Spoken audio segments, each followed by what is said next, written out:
पश्चिम बंगाल की राजनीति में यदि इस तरह का परिदृश्य सामने आता है कि भारतीय जनता पार्टी को स्पष्ट और प्रचंड बहुमत मिल चुका है, तो इसके बाद सबसे बड़ा और निर्णायक सवाल यही बन जाता है कि राज्य की कमान किस चेहरे को सौंपी जाएगी।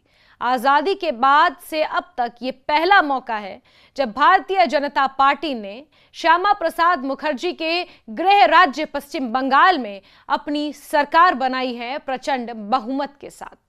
बंगाल जैसे जटिल सामाजिक, सांस्कृतिक और राजनीतिक ताने बाने वाले राज्य में मुख्यमंत्री का चयन केवल एक पद भरने का मामला नहीं होता, बल्कि ये आने वाले वर्षों की राजनीतिक दिशा, प्रशासनिक शैली और पार्टी की दीर्घकालिक रणनीति का संकेत भी होता है। ये कारण है कि मुख्यमंत्री पद के लिए संभावित नामों पर चर्चा केवल व्यक्तियों तक सीमित नहीं, बल्कि उनके पीछे की विचारधारा, संगठनात्मक ताकत, जनाधार और केंद्रीय नेतृत्व से समीकरणों तक फैली होती है। इस पूरे संदर्भ को समझने के लिए यह ध्यान रखना जरूरी है कि बीजेपी ने इस चुनाव को मुख्य रूप से नरेंद्र मोदी के नेतृत्व और ब्रांड मोदी के आधार पर लड़ा है। पार्टी ने पारंपरिक रूप से किसी मुख्यमंत्री के चेहरे को आगे नहीं किया जो उसकी रणनीति का हिस्सा रहा है। इससे चुनावी जीत तो संभव हो जाती है, लेकिन जीत के बाद नेतृत्व चयन का एक संवेदनशील और कभी-कभी चुनौतीपूर्ण अध्याय शुरू हो जाता है।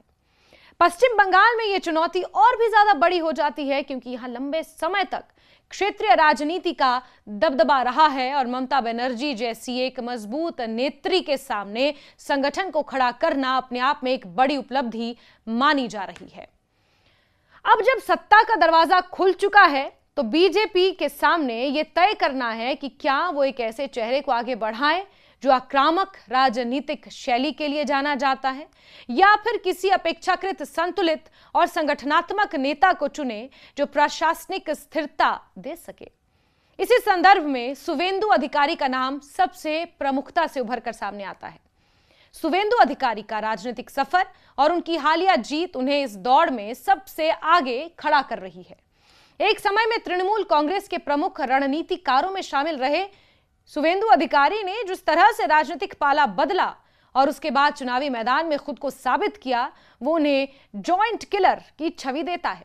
उनके पास जमीनी नेटवर्क है, खासकर ग्रामीण और मिड लेवल कैडर पर पकड़ मजबूत मानी जाती है, लेकिन उनके साथ एक चुनौती भी जुड़ी है। उनकी पहचान एक आक्रामक और ध्रुवीकरण करने वाले नेता के रूप में देखी जाती है, जो शासन के स्तर पर संतुलन बनाए रखने में कितनी सफल होगी, ये एक सवाल बन सकता है। दूसरी ओर है दिलीप घोष, संगठनात्मक दृष्टि से बेहद मजबूत चेहरा।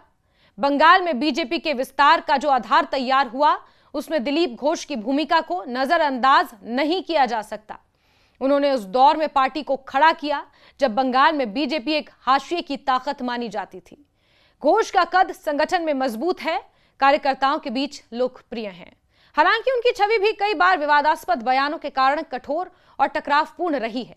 ऐसे में यह देखना होगा कि क्या पार्टी उन्हें प्रशासनिक चेहरे के रूप में सामने लाने का जोखिम उठाती है या नहीं। इसी क्रम में समीक भट्टाचार्य का नाम भी अपेक्षाकृत शांत लेकिन राजनीतिक विकल्प के रूप में सामने आता है।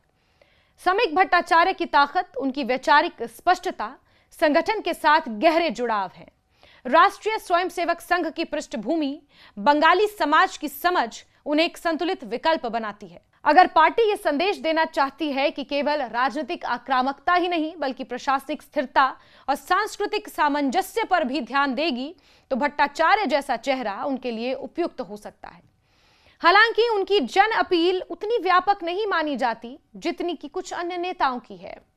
उत्पल महाराज, जिन्हें उत्पल ब्रह्मचारी के रूप में भी जाना जाता है, एक अलग तरह की संभावना को दर्शाते हैं। उनकी छवि एक धार्मिक और वैचारिक नेता की है जो उन्हें एक विशेष वर्ग में लोकप्रिय बनाती है। उत्तर प्रदेश में मुख्यमंत्री योगी आदित्यनाथ के मॉडल की तरह यदि बीजेपी बंगाल में एक धार्मिक राष्ट्रवादी चेहरा आगे लाना चाहती है, तो उत्पल महाराज एक विकल्प हो सकते हैं। लेकिन बंगाल की सामाजिक संरचना और राजनीतिक परंपरा उत्तर प्रदेश से बहुत अलग है। यहाँ सांस्कृतिक पहचान अधिक बहुलतावादी और बौद्धिक परंपराओं से जुड़ी रही है। ऐसे में इस तरह का प्रयोग कितना सफल होगा, ये एक बड़ा प्रश्न है। महिला नेतृत्व की संभावना भी इस पूरे समीकरण में महत्वपूर्ण हो जाती है। रूपाली गांगुली का नाम इस संदर्भ में प्रमुखता से लिया जा रहा है। उनकी पहचान केवल एक राजनेता के रूप में नहीं बल्कि एक लोकप्रिय सांस्कृतिक चेहरे के रूप में भी है। महाभारत में द्रौपदी का किरदार निभाने के कारण उनकी पहचान घर घर में बनी हुई है। यदि बीजेपी महिला सुरक्षा और महिला सशक्तिकरण के अपने चुनावी वायदे को एक ठोस राजनीतिक संदेश में बदलना चाहती है तो रूपाली गांगुली एक प्रतीकात्मक और प्रभावी विकल्प हो सकती हैं। लेकिन प्रशासनिक अनुभव और संगठनात्मक पकड़ के मामले में उन्हें अन्य दावेदारों के मुकाबले परखा जाएगा। इसी तरह अग्निमित्र पॉल का नाम भी एक नई पीढ़ी के नेतृत्व का प्रतिनिधित्व करता है। वो कंपैरेटिवली युवा हैं, पेशेवर पृष्ठभूमि से आती हैं और अपनी बेबाक शैली के लिए जानी जाती हैं।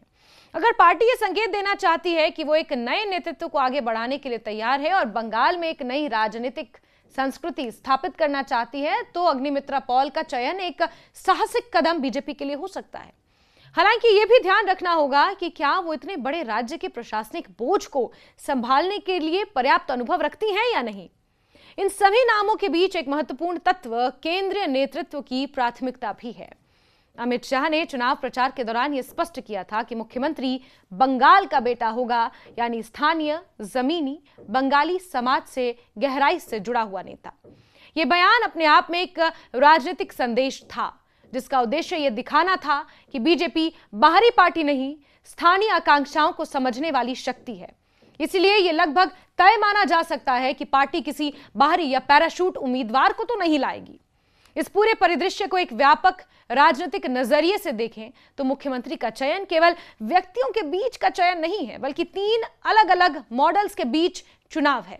पहला, आक्रामक और जनाधार वाले नेता का मॉडल जो चुनावी जीत को राजनीतिक प्रभुत्व में बदल सकता है। दूसरा, संगठनात्मक और संतुलित नेता का मॉडल जो स्थिरता और प्रशासनिक दक्षता पर जोर देता है। और तीसरा, प्रतीकात्मक और संदेश देने वाला नेतृत्व जिसमें महिला या वैचारिक चेहरा शामिल हो सकता है। बीजेपी के लिए सबसे बड़ी चुनौती यह होगी कि वो इन तीनों तत्वों के बीच संतुलन बनाए। बंगाल में पहली बार सत्ता में आना जितना कठिन था, उसे बनाए रखना उससे कहीं ज्यादा बीजेपी के लिए कठिन होगा। यहां की राजनीति में भावनात्मक अपील, सांस्कृतिक पहचान और सामाजिक संतुलन बेहद महत्वपूर्ण भूमिका निभाते हैं। ऐसे में मुख्यमंत्री का चेहरा केवल पार्टी के लिए नहीं बल्कि पूरे राज्य के लिए एक संकेत होगा कि आने वाले समय में शासन किस दिशा में जाएगा।